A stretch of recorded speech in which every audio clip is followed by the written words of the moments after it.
Sesaat lagi Anda akan menyaksikan Kabar Petang didukung oleh Diabetasol.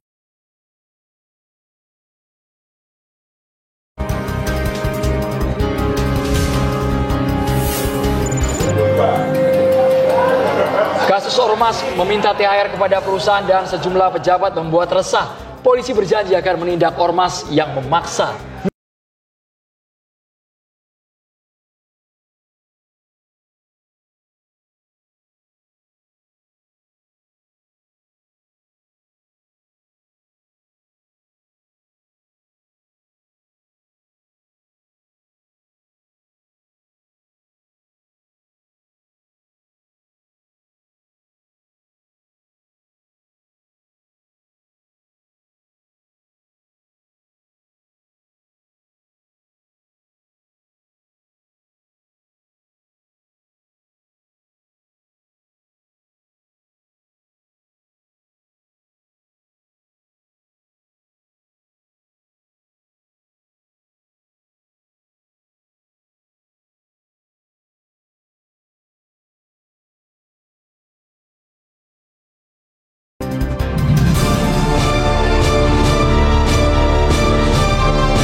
Selamat petang pemirsa, jelang Idul Fitri marak aksi meresahkan sejumlah ormas meminta tunjangan hari raya THR kepada perusahaan atau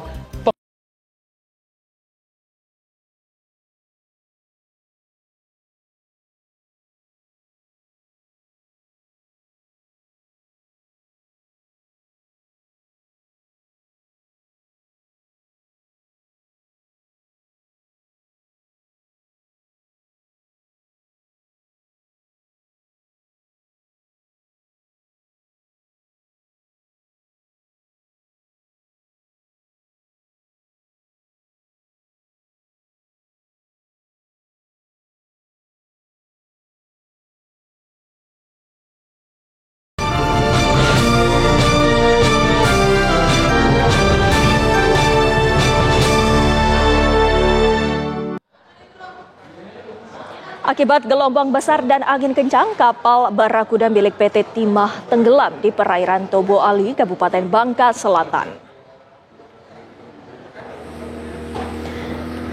Semalam, kapal tersebut dipindahkan oleh 2 orang ABK karena kondisi ombak yang tinggi disertai angin yang kencang.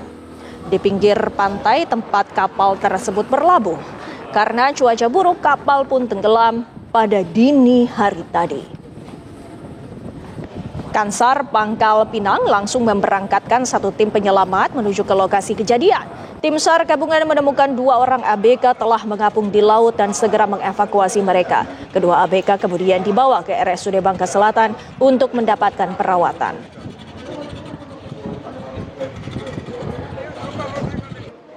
Pada saat kita di lokasi kejadian, betul kapal kondisi tenggelam dan 2 orang kru yang memindahkan kapalnya tersebut telah mengapung di atas permukaan laut, dan kita tim SAR gabungan menyelamatkan untuk kedua orang tersebut, krunya KCP Barakuda, dan kondisi target atau korban dapat diselamatkan dan dievakuasi ke rumah sakit di Bangka Selatan. Pemirsa, DPR RI telah resmi mengesahkan revisi Undang-Undang Nomor 34 Tahun 2004 tentang Tataran Nasional Indonesia menjadi undang-undang. Ketua DPR RI Puan Maharani menyampaikan 3 pasal perubahan, yakni tentang tugas pokok TNI, penempatan prajurit aktif dari 10 menjadi 14, hingga usia pensiun para prajurit. DPR RI telah resmi mengesahkan revisi Undang-Undang Nomor 34 Tahun 2004 tentang Tentara Nasional Indonesia menjadi undang-undang. Keputusan diambil dalam rapat paripurna yang digelar di Gedung DPR Senayan, Jakarta. Ketua DPR Puan Maharani menyampaikan substansi perubahan pasal. Sepakati dan menyetujui RUU TNI yang dibahas fokus hanya pada 3 substansi utama, yaitu yang pertama terkait dengan pasal 7, yaitu terkait dengan tugas pokok TNI dalam operasi militer selain perang atau OMSP. Kemudian pasal kedua yang dibahas adalah pasal 47 terkait dengan penempatan prajurit TNI pada kementerian dan lembaga.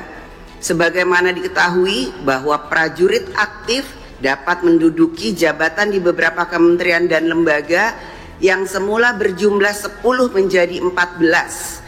Pasal ketiga yang kemudian menjadi fokus pembahasan adalah mengenai penambahan masa dinas keprajuritan. Masa dinas yang semula diatur sampai usia paling tinggi 58 tahun bagi perwira dan 53 tahun bagi bintara dan tantama mengalami penambahan sesuai dengan jenjang kepangkatan. Setelah dibacakan, Puan meminta persetujuan fraksi-fraksi di DPR. Kami menanyakan sekali lagi kepada seluruh anggota, apakah rancangan undang-undang tentang perubahan atas Undang-Undang Nomor 34 Tahun 2004 tentang Tentara Nasional Indonesia dapat disetujui untuk disahkan menjadi undang-undang? Terima kasih. DPR sepakat bersama pemerintah bahwa perubahan Undang-Undang TNI berlandaskan pada nilai prinsip demokrasi, supremasi sipil, hingga ketentuan hukum yang berlaku. Tim TV One mengabarkan.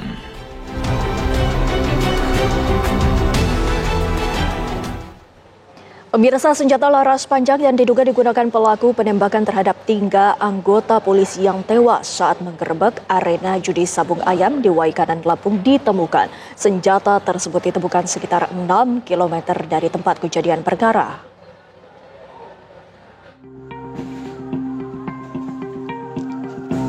Temuan senjata laras panjang kaliber 5,56 mm disampaikan Kepala Penerangan Kodam 2 Sriwijaya, Kolonel Infanteri Eko Syah Putra Siregar, pada Rabu malam di markas Kodam 2 Sriwijaya, Palembang. Senjata laras panjang tersebut diduga digunakan untuk menembak salah satu korban personel kepolisian saat penggerebekan arena judi sabung ayam di Kampung Karangmanik, Kecamatan Negara Batin, Waikanan, Lampung beberapa waktu lalu. Senjata tersebut kini dibawa ke Detasemen Polisi Militer Lampung untuk diperiksa tim investigasi gabungan. Itu memang lebih di sekitar TKP lebih kurang jarak 5-6 kilometer, keterangannya seperti itu. Posisinya di mana, Kapten? Di pastinya nanti yang disampaikan ulang. Yang jelas dari daerah Sabung Ayam itu jaraknya pelarian belakang. Jadi di rawa-rawa. Oh, oke. Di rawa-rawa. Kapten yang menemukan siapa tadi, Kapten? Tim investigasi. Tim penyidik Polda Lampung dan Detasemen Polisi Militer Lampung sudah melakukan olah tempat kejadian perkara tewasnya 3 personel kepolisian saat menggerebek arena judi sabung ayam di dalam kawasan hutan Register 44, Kampung Karangmanik, Kecamatan Negara Batin, Kabupaten Waikanan. Dari lokasi, tim penyidik telah menyita sejumlah alat bukti peralatan judi sabung ayam dan selongsong peluru yang diduga milik pelaku penembakan. Penggerebekan arena judi sabung ayam di Negara Batin, Waikanan menewaskan seorang kapolsek dan 2 anggotanya. Mereka tewas ditembak oleh pengelola arena judi sabung ayam. Pelaku penembakan yang ternyata adalah anggota TNI Angkatan Darat kini sudah ditangkap dan diamankan Detasemen Polisi Militer untuk diperiksa secara intensif. Dari Waikanan, Lampung dan Palembang, Sumatera Selatan, Pujiansyah Syamsul Rizal, TV One mengabarkan. Kematian tragis seorang aparatur sipil negara Rizkil Watoni yang bunuh diri karena diduga terseret kasus pencurian ponsel di minimarket menyisakan duka mendalam bagi pihak keluarga. Orang tua korban heran kenapa anaknya masih dituduh padahal sudah ada kesepakatan damai dan barang sudah dikembalikan kepada pemiliknya. Duka masih menyelimuti rumah keluarga Rizkil Watoni, remaja asal Sesait, Kecamatan Kayangan, Lombok Utara, Nusa Tenggara Barat. Korban yang juga aparatur sipil negara, salah satu dinas di pemerintahan daerah Kabupaten Lombok Utara ini harus mengakhiri hidupnya secara tragis dengan seutas tali yang masih menggantung di plafon rumah miliknya lantaran kerap ditekan dan diintimidasi oleh oknum penyidik Mapolsek Kayangan agar mengakui perbuatannya mengambil ponsel.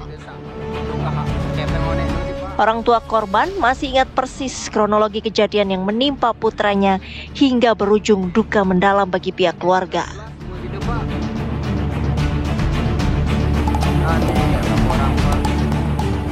Seketika itu datang ke korban gitu. Nah, ditemukan korbannya, diberi korbannya HP itu, diterima damai sama korbannya waktu itu, Pak. Selang 20 menit mungkin polisi datang dijemput si korban ini yang meninggal ini bahwa kamu sudah tersangka. Sementara polisi beralasan tetap memproses kasus pidana Rizkil untuk memberikan rasa keadilan bagi pelapor, meskipun korban telah bersepakat berdamai. Itu kan objektivitas penyidik kan, untuk memenuhi keadilan pada korban daripada pelapor.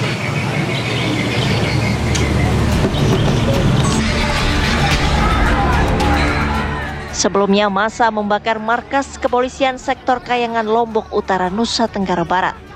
Kemarahan warga ini dipicu atas tewasnya korban yang gantung diri karena diduga kerap diancam dan diintimidasi oknum anggota Mapolsek. Dari Lombok Utara, Nusa Tenggara Barat, Herman Suhdi, TV One mengabarkan.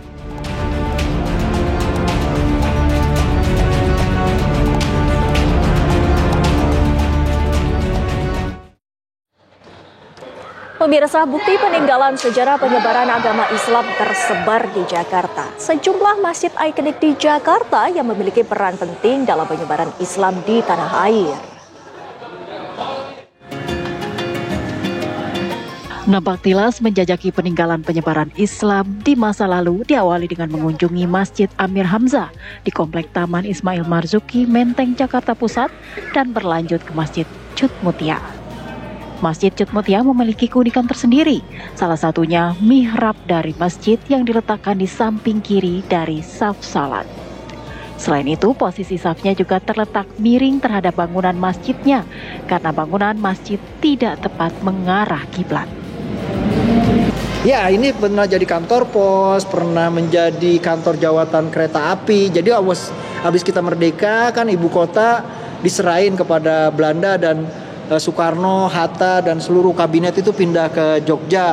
Nah, gedung ini termasuk yang kemudian ditinggalkan dan dipakai sama Belanda sebagai kantor jawatan kereta api. Selain di dua masjid tersebut, kami juga menyempatkan berkunjung ke Masjid Sunda Kelapa. Masjid yang diresmikan Gubernur Ali Sadikin ini berkapasitas hingga 4.000 jamaah. Ketiga masjid tersebut bukti perkembangan spiritual masyarakat, khususnya dalam penyebaran agama Islam di tanah Batavia pada masa lampau. Dari Jakarta, Bima Sakti, TV One mengabarkan. 365 kaligrafer atau penulis mushaf Al-Quran ambil bagian dalam penyusunan mushaf Al-Quran Nusantara yang berlangsung secara serentak di 30 provinsi.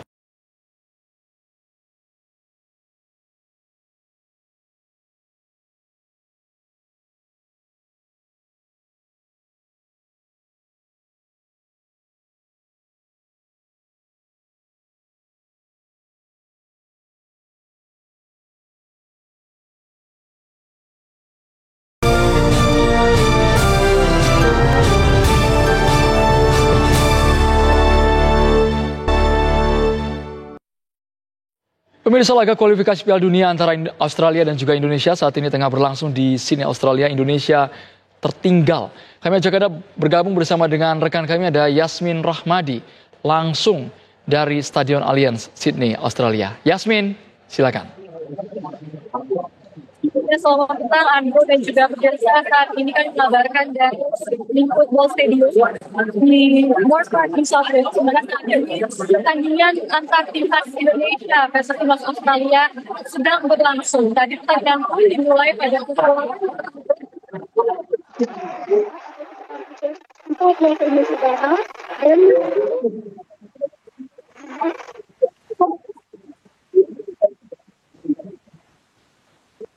Indonesia Raya ataupun kebangsaan dari Indonesia maupun dari Australia.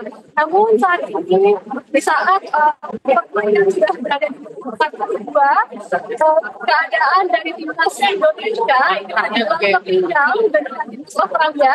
Pada saat ini skor dari timnas Australia ini berada di angka 3, sementara timnas Indonesia masih berada di angka 0. Memang pertandingan antar timnas Indonesia dan timnas Australia ini berlangsung sangat sengit dan sangat seru dan juga pemirsa, karena sebenarnya pada menit-menit pertama bisa dikatakan bahwa timnas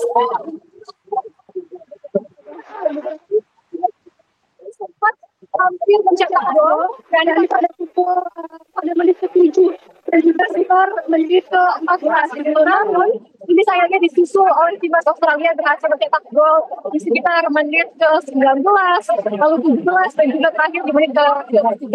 Sebenarnya kembalikan ke Yasmin Rahmadi mengabarkan langsung dari Sydney, Australia. Terima kasih. Kita berharap Indonesia bisa menyusul ketertinggalan. Kita beralih ke kabar lainnya, pemirsa. 365 kaligrafer atau penulis mushaf Al-Quran ambil bagian dalam penyusunan mushaf Al-Quran Nusantara yang berlangsung serentak di 30 provinsi. Ini menjadi penulisan mushaf Al-Quran tercepat di dunia yang diabadikan Museum Rekor Indonesia. Dengan teliti, para kaligrafer atau penulis mushaf Al-Quran menulis huruf demi huruf ayat-ayat Al-Quran. Penulisan mushaf Al-Quran berlangsung serentak di 30 provinsi di seluruh Indonesia. Setiap daerah menuliskan bagian mushaf yang telah ditentukan.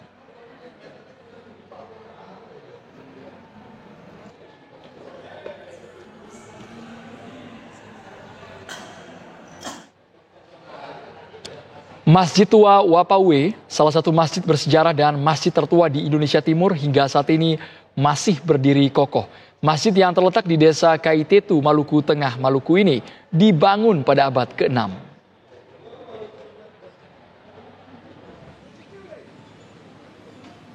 Masjid Tua Wapawe yang merupakan masjid tertua di Maluku dibangun pada tahun 1414 Masehi.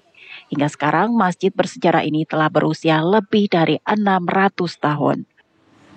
Masjid Tua Wapawe ini masih berdiri kokoh di sebelah utara Pulau Ambon, tepatnya di negeri Kaitetu, Kecamatan Leihitu, Kabupaten Maluku Tengah, Maluku, dan berjarak kurang lebih 50 km dari pusat kota Ambon.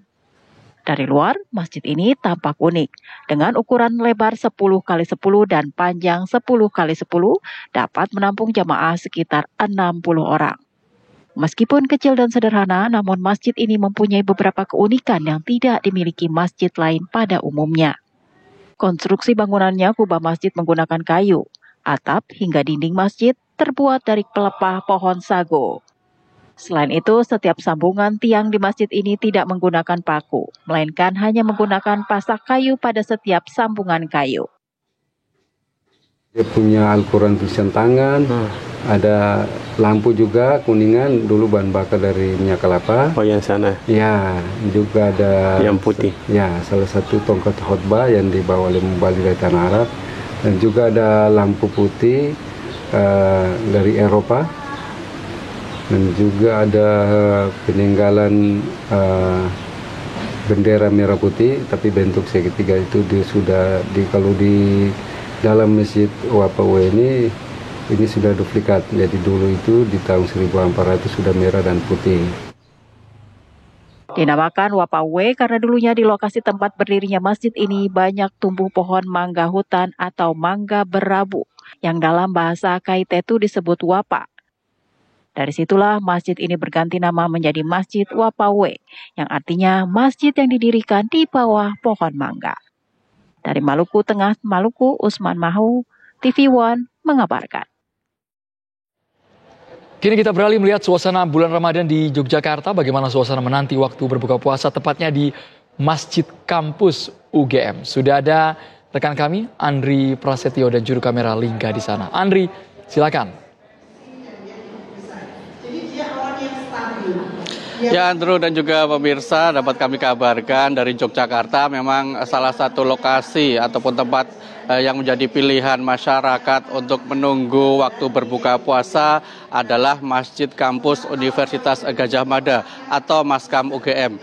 Di tempat kami mengabarkan saat ini, di mana pada bulan Ramadan saat ini memang Masjid Kampus UGM ini banyak sekali kegiatan yang dihadirkan oleh takmir masjid begitu, di mana salah satunya pada sore hari ini ada kajian menjelang berbuka puasa yang dihadiri ratusan orang yang didominasi oleh kalangan mahasiswa. Di sini kajian menghadirkan para pembicara dalam dunia Islam begitu yang membahas terkait Ramadan dan juga Islam di dunia begitu. Dan memang pada sore hari ini masyarakat terutama kalangan mahasiswa ini memadati Masjid Kampus UGM untuk mengikuti kajian, dan nantinya seusai kajian yang rencananya akan berakhir sekitar pukul 5 sore ini akan dilanjutkan dengan pembagian takjil gratis, di mana setiap hari takmir Masjid Kampus UGM ini menyediakan tak kurang dari 1.500 porsi takjil gratis yang akan dibagikan kepada masyarakat ataupun warga yang mengikuti kajian ini. Nantinya masyarakat ini bisa mendapatkan takjil gratis yang terlebih dahulu sudah diberikan kupon begitu, dan nantinya akan antre untuk mendapatkan takjil gratis setiap hari. Dan selain pembagian takjil gratis, di sini juga ada kegiatan makan sahur gratis yang diselenggarakan oleh takmir Masjid UGM. Demikian informasi sementara dari Yogyakarta. Kita kembali ke Jakarta. Andri Prasetyo mengabarkan langsung dari Masjid UGM, Yogyakarta. Terima kasih. Sesaat lagi di Kabar Petang, sebuah video seorang pria meminta THR ke sebuah perusahaan di daerah Bekasi, Jawa Barat viral di media sosial. Tetaplah bersama kami.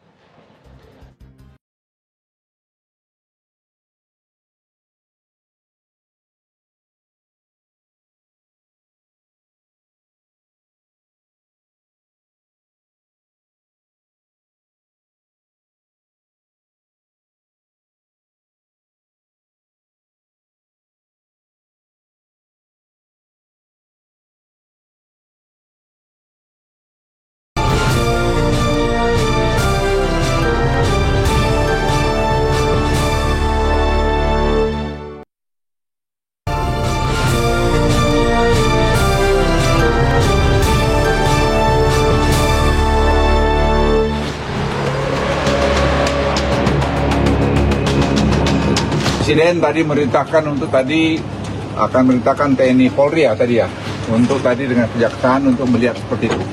Kita harus tindak hal-hal semacam itu.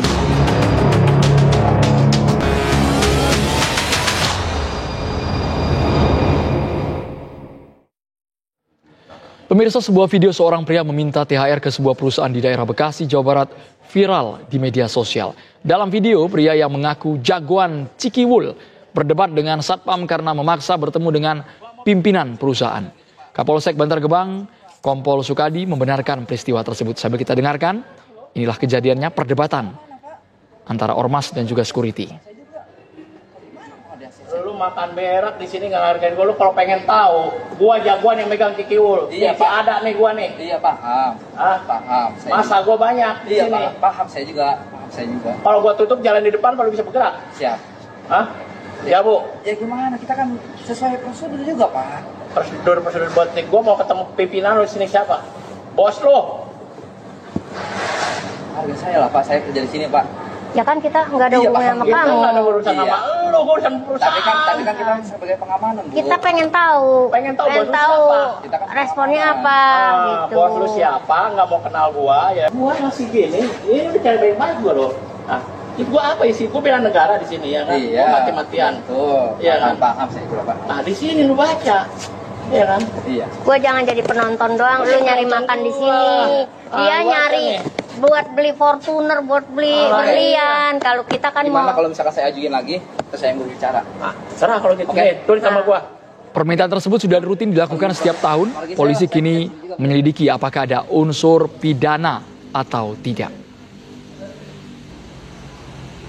Tahun-tahun sebelumnya katanya memang setiap tahun selalu memberikan proposal kepada perusahaan-perusahaan, dan berdasarkan hasil interogasi tadi yang sudah kami lakukan, memang sudah ada sekitar 200 proposal yang sudah tersebar. Presiden Prabowo Subianto memerintahkan Polri dan TNI menindak tegas ormas yang melakukan pungli. Marak terjadi mendekati Hari Raya Idul Fitri. Pungli berkedok THR yang terjadi telah membuat sebagian besar pengusaha resah.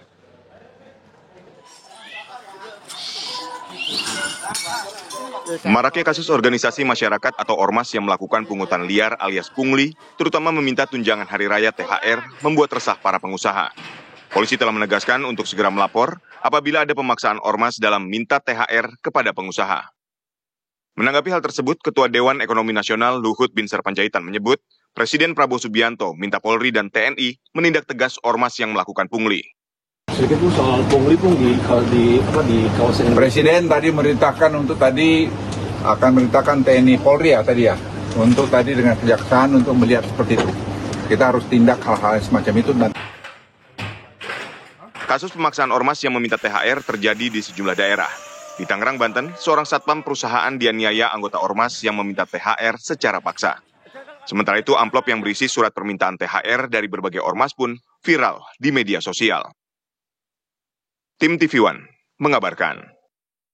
Dan untuk membahas maraknya kasus ormas yang melakukan pungli terutama meminta THR, saat ini sudah bersama saya Wakil Ketua Bidang Ketenagakerjaan DPN Apindo Bapak Darwoto. Pak Darwoto tadi kaget melihat ada ormas debat sama security minta pungli, THR, minta THR. Hal yang biasa Pak itu Pak?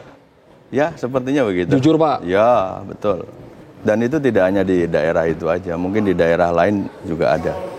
Biasanya mereka datang bergerombol atau memang? Ya. Mereka datang 10 orang gitu kan, pakai motor, kadang-kadang pakai kendaraan, memberikan proposal. Nah setelah memberikan proposal nanti seminggu berikutnya datang lagi. Dan kalau nggak ditanggepin, ya biasa melakukan ancaman-ancaman. Secara verbal? Jadi secara verbal kepada security ya. Artinya ini bukan barang baru, Pak? Ini bukan barang baru. Iya, ini barang akut nih. Ini barang akut. Yang sudah menaun? Yang sudah menaun, sehingga yang terjadi adalah ya beberapa perusahaan memang kadang ada yang sudah menganggarkan itu. Ya, jadi kadang datang tadi di Jembreng kan juga banyak ya proposal yang masuk. Itu memang seperti itu, sehingga kadang ada yang udah masuk ya perusahaan kadang mengeluarkan budget untuk itu. Apakah dari Apindo merasa ini sangat meresahkan sekalipun Pak sudah dibudgetkan? Ya sebenarnya meresahkan karena kata-kata kondusif itu kan berbeda pendapat ya kita dengan aparat keamanan. Kalau dari pengusaha ya orang datang bergelompok aja itu udah mengganggu. Tapi kan kalau dari kacamata aparat penegak hukum itu kalau belum mengganggu ya belum belum merusak itu masih kondusif katanya. Tapi kan mereka bawa proposal Pak. Iya, proposal. Terkesan ada kop surat, ada tanda tangan mungkin ketua ormasnya. Iya. Kadang-kadang yang tanda tangan banyak gitu kan. Dan memang itu ditujukan kepada perusahaan dan mereka meminta ini berdalih dengan banyak kegiatan. Bahkan karena ini menjelang Lebaran kan ada untuk THR anggotanya apa segala gitu. Teman-teman pengusaha harusnya menyikapinya bagaimana Pak Darwoto? Ya kalau yang sudah membudgetkan tadi mungkin ya karena ini udah rutin tiap tahun ya dia berikan. Tapi budget kalau berapa itu Pak, rata-rata budget berapa itu anggarannya Pak? Ya bisa tergantung besar kecilnya perusahaan ya. Karena kan ada yang membudgetkan sampai puluhan juta, itu juga ada gitu kan. Puluhan juta untuk satu ormas? Enggak, untuk beberapa ormas. Paling juga yang diberikan itu kan kadang diberikannya 500.000 per ormas, ada yang 1 juta, tergantung itulah kebiasaan-kebiasaan yang terjadi di Oke, tapi sebenarnya bukan hanya ketika mereka datang bawa berkas, apakah ada intimidasi mungkin Pak secara verbal atau bahkan non-verbal? Beberapa verbal intimidasi ada. Ya, sampai seperti tadi yang ditayangkan itu bahwa dia menyebutkan saya ini dan ini anggota kami banyak dan lain sebagainya gitu. Maksudnya timbal balik yang mereka berikan apa gitu? Nggak ada. Kok mereka merasa harus dapat jatah THR? Nggak ada. nggak ada timbal balik yang dimanfaatkan, karena mereka merasa bahwa kami dari warga di masyarakat di sini dan kami sebagai ormas di daerah sini. Gitu. Kenapa nggak ditolak saja Pak? Kalau memang mereka tidak ada hubungannya sama kawasan sekitar, mungkin tidak pernah membantu sama sekali? Ya sebenarnya kalau mau nolak kan. Kan kadang-kadang mereka juga ya yang penting terima aja nanti disampaikan gitu. Jadi satpamnya disuruh terima, tanda terima. Kadang kalau satpamnya nggak mau nerima, ditaruh di foto. Jadi dianggap udah terima gitu. Ini laporan cuma dari... kan ke anggota satpam kita ini kan di ujung ya, di depan ya. Jadi kan dia ada tamu datang, orang datang menyampaikan proposal ya diterima gitu. Tapi kalau yang datang rame-rame kan ya, artinya tamu nggak diundang kan. Dari mungkin laporan atau pengalaman Pak Darwoto, teman-teman Apindo, ada tidak Pak yang sampai berujung ke ranah pidana Pak? Karena ancamannya serius. Selama ini sih nggak sampai dibawa ke ranah pidana gitu. Kenapa Pak tidak Tetapi mau ya melaporkan ke polisi, Pak? tapi mengelus dada aja gitu. Kalau itu bisa itu harusnya nah terutama perusahaan-perusahaan asing ya, begitu lihat begitu kan mereka juga tanda tanya, kenapa kok ada begitu ya gitu. Nah orang lokal bilang ini di Indonesia ya begini. Mereka paham betul. Ya akhirnya paham, tapi karena ini udah menaun ya, jadi biasa gitu loh. Tapi ketika masalah ini diangkat ya, dan sebenarnya masalah ormas kan tidak hanya urusan THR aja gitu loh, tapi ada urusan-urusan lain termasuk urusan minta pekerjaan, terus kemudian satpam keamanan, terus kemudian catering, kemudian antar jemput, kemudian limbah, rebutan limbah, itu juga terjadi gitu. Dan itu kalau sudah level itu juga mengerikan gitu loh. Jadi kalau dari teman-teman pengusaha, Pak Darwoto sebagai Wakil Ketua Umum Bidang Ketenagakerjaan, menurut Bapak harus bersikap seperti apa?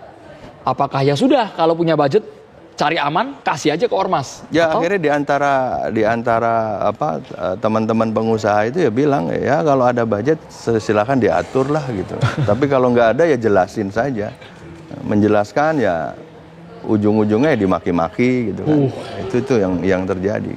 Resikonya apa Pak yang pernah dihadapi? Kalau memang tidak mau ngasih dan mereka memaksa? Ya sebenarnya kalau mereka nggak dikasih dan mereka memaksa, ada yang mengerti ya, begitu nggak dikasih ya udah memang nggak ini. Tapi ada juga yang tadi itu ngancam-ngancam. Terima kasih banyak. Tapi kalau sampai yang rusak ya ini kita baru tahu aja belakangan ini. Sebenarnya kalau ini di speak up ya ternyata ya tidak hanya di satu wilayah saja, hampir merata di seluruh wilayah yang ada industri. Kebanyakan begitu. Jangankan begitu, mungkin juga kalau di contoh aja mungkin di pasar-pasar, di apa juga, mungkin juga ada. Bahkan teman-teman dari sektor pengecer ya, yang bikin Alfamart, Indomart itu retail ya, teman-teman retail lah. Itu begitu mulai bangun tempat itu sampai seterusnya itu ada terus. Terima kasih banyak Pak Darwoto atas kejujurannya. Ini bukan barang baru kata Pak Darwoto. Sudah masalah akut, menahun. Setiap jelang Idul Fitri selalu ada. Semoga ada solusi ketika pemerintah sudah tegas tindak itu yang pungli dan minta THR dari ormas yang tidak jelas. Terima kasih Pak Darwoto sudah bergabung di Kabar Petang. Sesaat lagi pemirsa, praktik culas mengakali takaran dan mutu minyak kita tidak hanya merugikan masyarakat tapi juga berpotensi membawa konsekuensi hukum terhadap pelakunya. Benang merah akan kami hadirkan usai jeda berikut ini. Pak Darwoto, terima kasih banyak. Terima kasih.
Praktik culas mengakali takaran dan mutu minyak kita tidak hanya merugikan masyarakat, tetapi juga berpotensi membawa konsekuensi hukum terhadap pelakunya.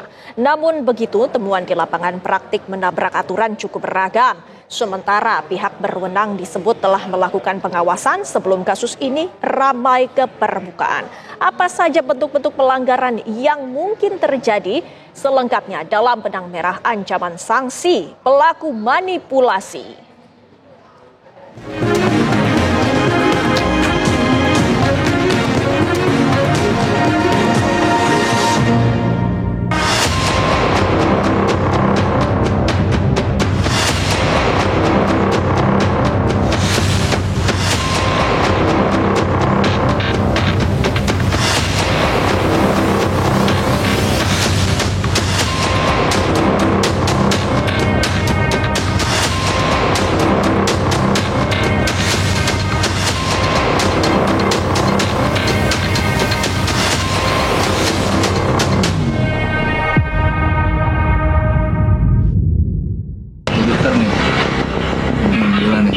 Penipuan nih.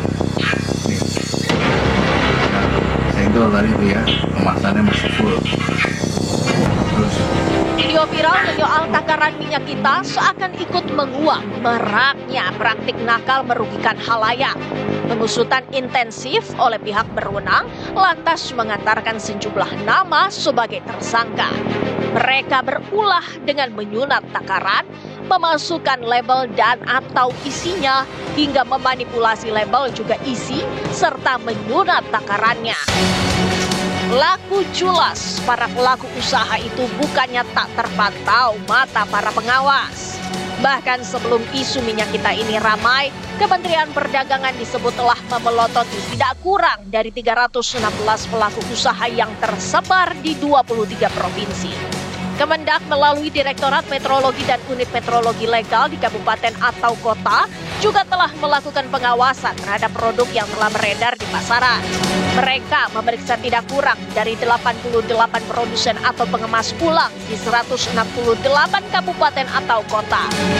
Buah pengawasan itu kemudian menjaring 66 pelaku usaha di tingkat distributor dan pengecer yang terbukti melanggar aturan. Di sisi lain, tercatat pula sebanyak 40 produsen atau repacker yang volume produknya tidak sesuai dengan label tertera. Terhadap mereka dikenakan sanksi administratif dan diwajibkan segera melakukan perbaikan dengan pemantauan pemerintah daerah untuk mencegah kelangkaan. Data yang di kami sebetulnya kita sudah berikan teguran tertulis dan sanksi lainnya itu sebanyak 66 perusahaan.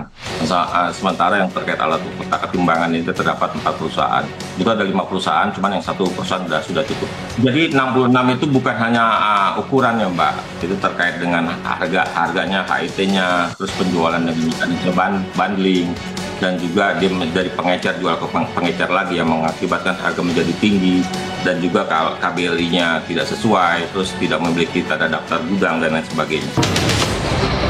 Kementerian Perdagangan mencatat beberapa modus pelanggaran lain yang ditemukan diantaranya menjual minyak kita di atas domestic price obligation dan harga eceran tertinggi. Sementara modus berbeda, yakni menjual minyak kita antar pengecer serta tidak adanya pembatasan penjualan oleh pengecer yang membuat distribusi minyak kita tak merata. Bentuk pelanggaran lain yang cenderung jarang terdengar, yakni pelaku usaha tidak memiliki tanda daftar gudang atau TDG dan klasifikasi baku lapangan usaha Indonesia atau KBLI perdagangan yang sesuai.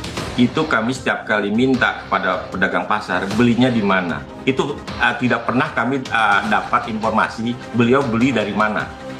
Seperti itu. Nah, karena kami minta juga transaksinya beli berapa itu nggak ada fakturnya selama ini. Nah, itulah hambatan kita di lapangan.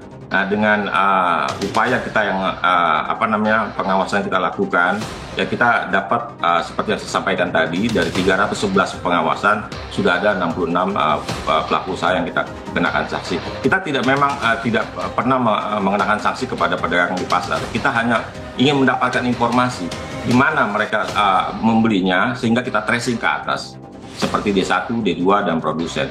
Dan sekarang ini kan sudah ada lagi mata rantai perdagangan minyak kita yang harusnya stop di D2 ke pengecer, ada lagi D3 pengecer yang membeli banyak, kemudian dibeli lagi. Nah, inilah yang menyebabkan harga semakin tinggi.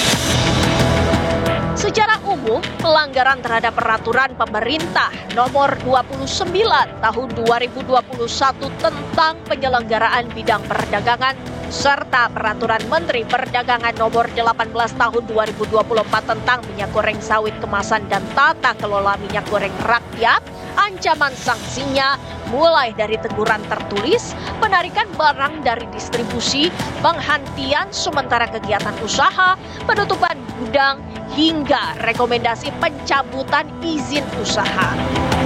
Ancaman sanksi lebih serius tentu bagi mereka yang sengaja melanggar Undang-Undang Nomor 8 Tahun 1999 tentang perlindungan konsumen.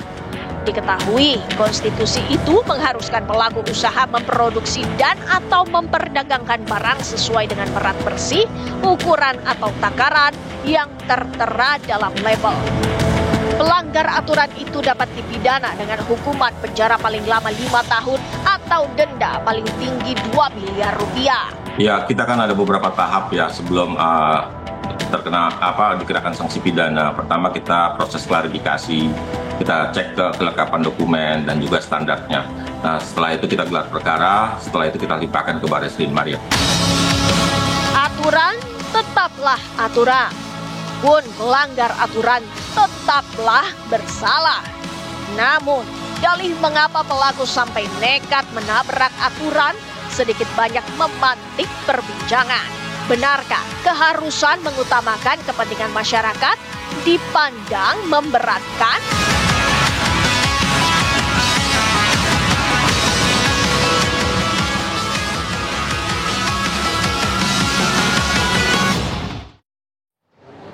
Pemirsa, Kabar Petang masih akan menghadirkan sejumlah informasi lainnya selepas jeda pariwara berikut.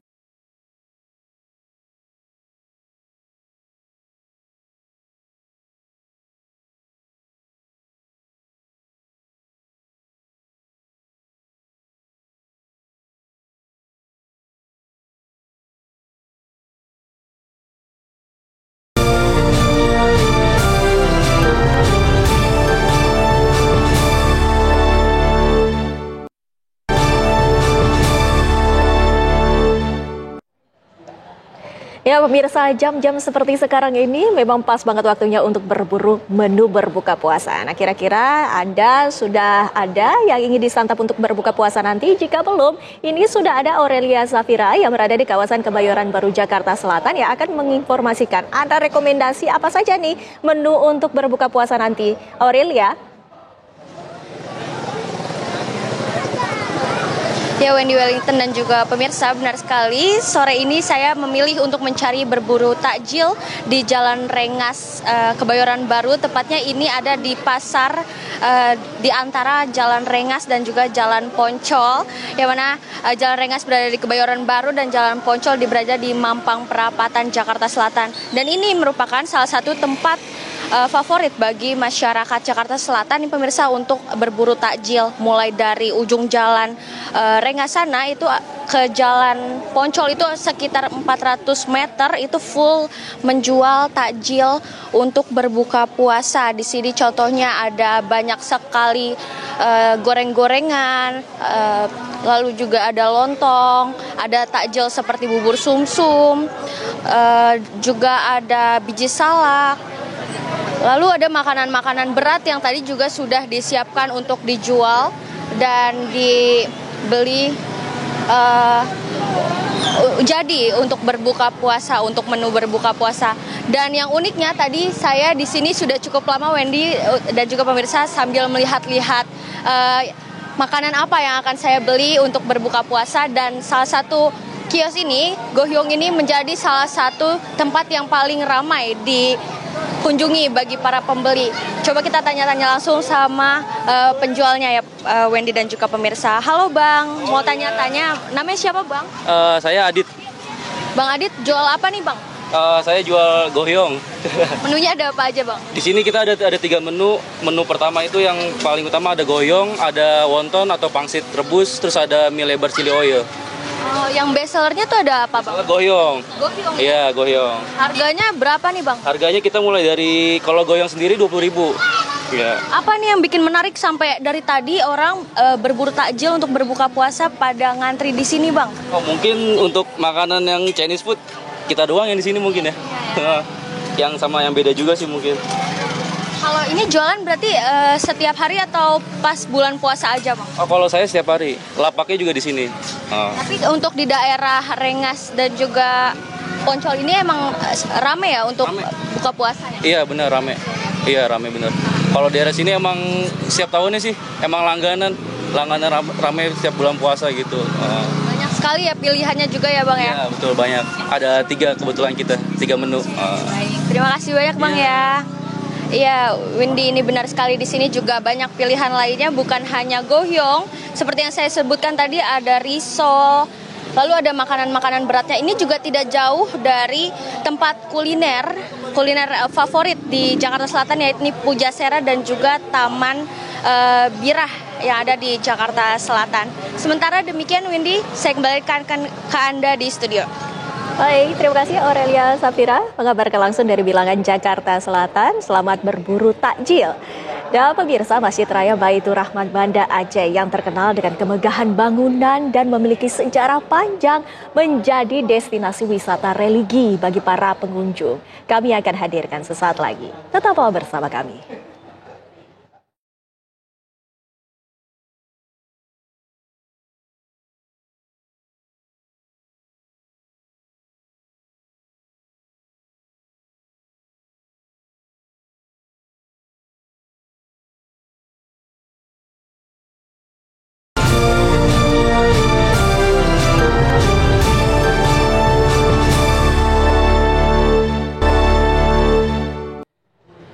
Pemirsa, Timnas Garuda ketinggalan dan mengejar ketertinggalannya dari Australia, dan langsung saja kita berbincang dengan salah satu pendukung Timnas Indonesia yang saat ini berada di Australia, Effendi Ghazali, untuk menyaksikan ataupun untuk berbagi bagaimana suasana di sana.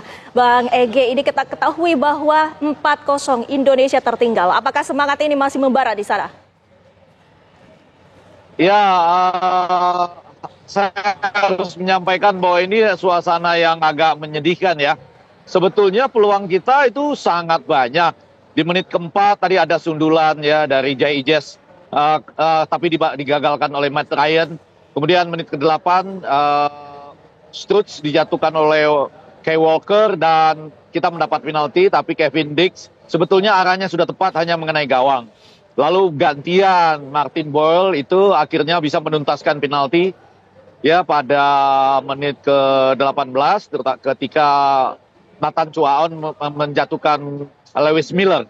Kemudian ada serangan balik yang sangat mengejutkan yang menghasilkan gol ketiga yang dicetak oleh Jackson Irvine.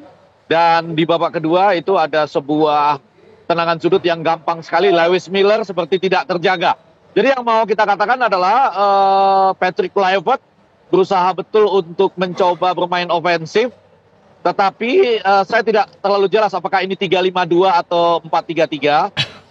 Bagian pertahanan kita sering naik ke atas dan tidak seperti kalau kompaknya Jai Ijes dengan Rizky Ridho misalnya. Tapi secara umum penonton di sini masih tetap memberi semangat ya. Walaupun tentu agak turun staminanya setelah mengetahui 0-4 ini. Demikian. Bang Ege, bukankah jumlah penonton kabarnya dari Indonesia 10.000 ada Bang itu Bang di stadion Bang? Atmosfernya gambarkan Bang Ege. Ya, betul. Jadi semula targetnya kan 4.000. Tapi kalau nanti Anda lihat dari dari stadion ini, kalau saya coba putar, Anda lihat memang ada di bagian tertentu yang sepenuhnya ditugaskan buat merah begitu ya. Tapi kalau kita lihat terserak di stadion ini sepertinya merah banyak di sela-sela yang kuning. Jadi artinya bisa beli tiket dari mana-mana dan kelihatannya berimbang ini. Saya rasa ketika stadion ini fullnya 41.000, katakanlah mungkin berkurang sebagiannya tidak terlalu full, tetapi kekuatan atau katakanlah jumlah penonton kita termasuk cukup tinggi. Di sekitar angka itu mungkin 9 sampai 10.000. Nah, kondisi dari para pemain gimana? Ini ada beberapa yang kita ketahui sempat cedera. Apakah ini berpengaruh kepada mentalitas mereka? Kalau tadi menurut Pak Sumarji ya, tim manajer kita, Khusus saya tanyakan sebelum live di Aki Pagi dengan TV One, itu menyatakan semuanya fit ya, dan semuanya turun secara baik. Jadi saya rasa ini lebih pada karakter, inginnya eksplosif menyerang sejak babak awal ya.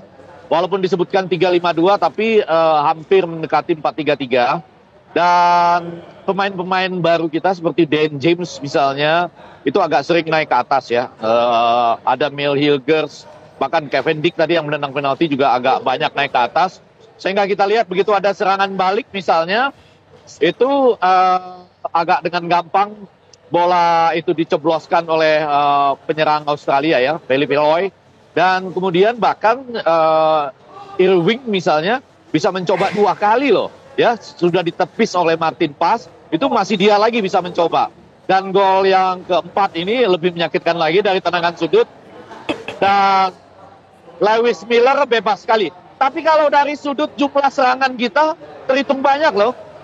Sampai saat ini yang baru Anda dengar ini adalah atmosfer serangan dari kita ya, yang terus-menerus cukup menakutkan juga bagi para pendukung Australia. Bang Egy, ada sisa waktu sekitar 17 menit lagi Bang. Abang yang menyaksikan langsung di sana, kami nggak tahu ya, ini spot jantungnya naik turunnya luar biasa nih penonton di sana Bang. Peluangnya gimana Bang ini Bang? Saya mau mengatakan agak sulit ya, terutama tadi kalau saya lebih menyukai pakem yang sudah ada. Kemudian pemain-pemain dengan karakter yang sama jangan dipasang pada posisi yang sama misalnya begitu. Tapi balik ke pertanyaan Anda, tentu saja ingin sekali kita mengejar 1-2 angka, kalau 1-2 gol gitu ya. Kalau untuk 4 ya namanya bola bundar tapi agak sulit demikian.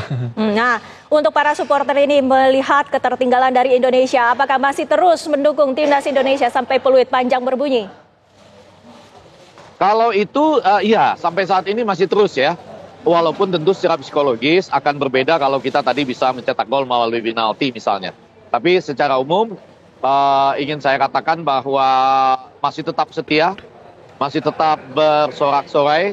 Ya mungkin stamina sudah agak kurang, apalagi ada hasil 0-4. Tapi ya demikianlah, ini harus menjadi pelajaran, membentuk karakter lagi ya. Tim ini seperti agak kurang jelas karakternya dalam bertahan. Kalau ofensifnya menurut saya harus diakui oke. Effendi Ghazali mengabarkan langsung dari dalam stadion menyaksikan Australia kontra Indonesia. Kami sangat berharap dengan sisa menit yang ada 16 menit lagi bisa mengejar ketertinggalan. Kita tidak tahu apakah ada keajaiban, paling tidak kalah tipis lah. Jangan sampai 4-0 ya Windy. Terima kasih banyak Bang Effendi Ghazali sudah bergabung di Kabar Petang.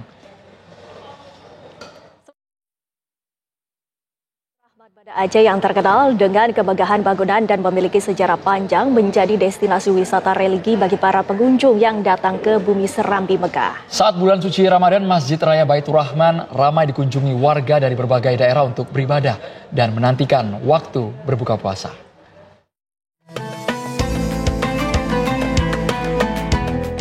Masjid Raya Baitur Rahman yang terletak di pusat kota Banda Aceh terkenal dengan kemegahan arsitektur bangunannya. Masjid Raya Baitur Rahman Banda Aceh dibangun sejak masa kerajaan Sultan Iskandar Muda pada tahun 1022 Hijriah atau bertepatan dengan 1612 Masehi. Masjid ini juga memiliki sejarah panjang serta menjadi simbol agama, budaya, serta perjuangan rakyat Aceh dalam melawan penjajahan kolonial Belanda di masa lalu.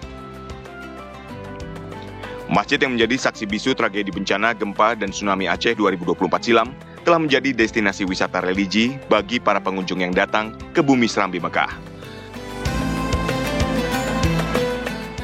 Masjid kebanggaan masyarakat Aceh digunakan sebagai tempat ibadah, pusat pendidikan dan peradaban ilmu agama Islam. Selain itu, kompleks masjid juga dijadikan sebagai tempat belajar mengajar tahfiz Al-Quran.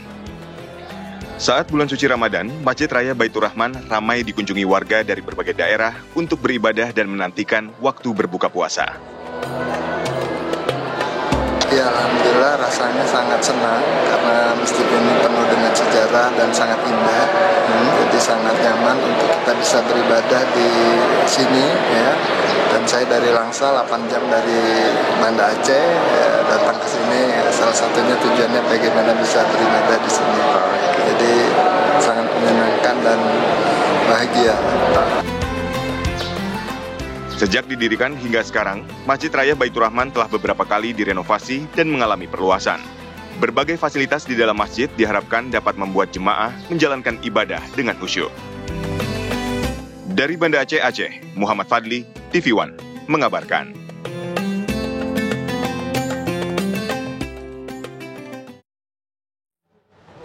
Kita ke mancanegara, pemirsa. Jika Anda berwisata ke Asakusa, Tokyo, Jepang, dan ingin membeli produk makanan, minuman bersertifikat halal hingga jilbab, toko halal, ini dapat jadi pilihan. Ya, ini namanya Toko Halalia.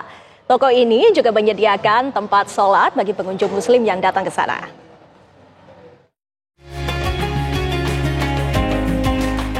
Wisatawan muslim kini tidak perlu khawatir untuk mencari oleh-oleh halal di Jepang. Di Asakusa, Tokyo, tepatnya 300 meter dari kuil Sensonji yang merupakan kuil tertua di Tokyo, ada toko yang menjual beragam oleh-oleh halal untuk wisatawan muslim bernama Halalia. Toko Halalia menjual makanan dan minuman halal seperti ramen, kari, matcha, coklat, baumkuchen, permen, mochi, hingga jajanan halal lainnya. Selain produk makanan dan minuman bersertifikat halal, toko Halalia juga menjual kimono hijab abaya, kolaborasi unik antara mode muslim dan kimono Jepang.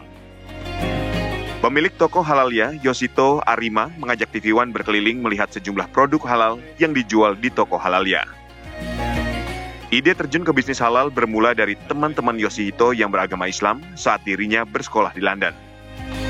Yeah, we started to offer halal business to overseas, but now we find there's so many inbound opportunity for Muslim, so we decided to start our own store for halal market.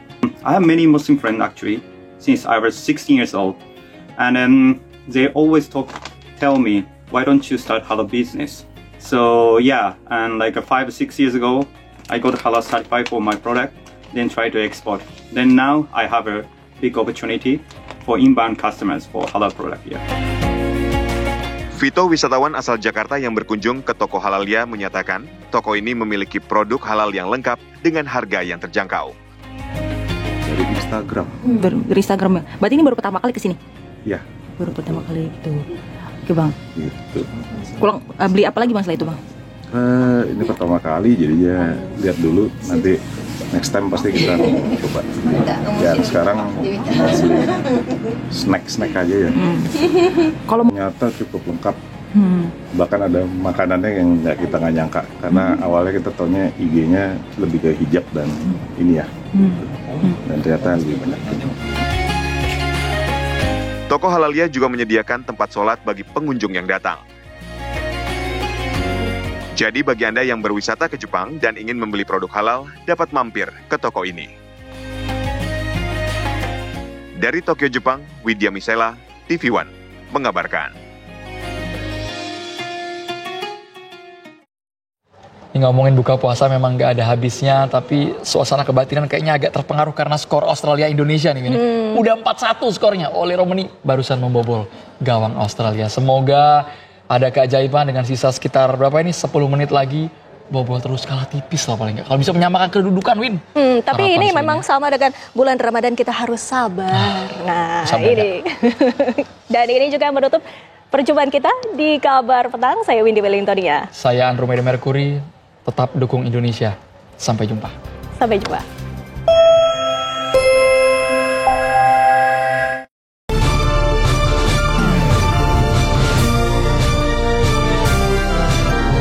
Anda baru saja menyaksikan Kabar Petang. Didukung oleh Nutrif Benecol.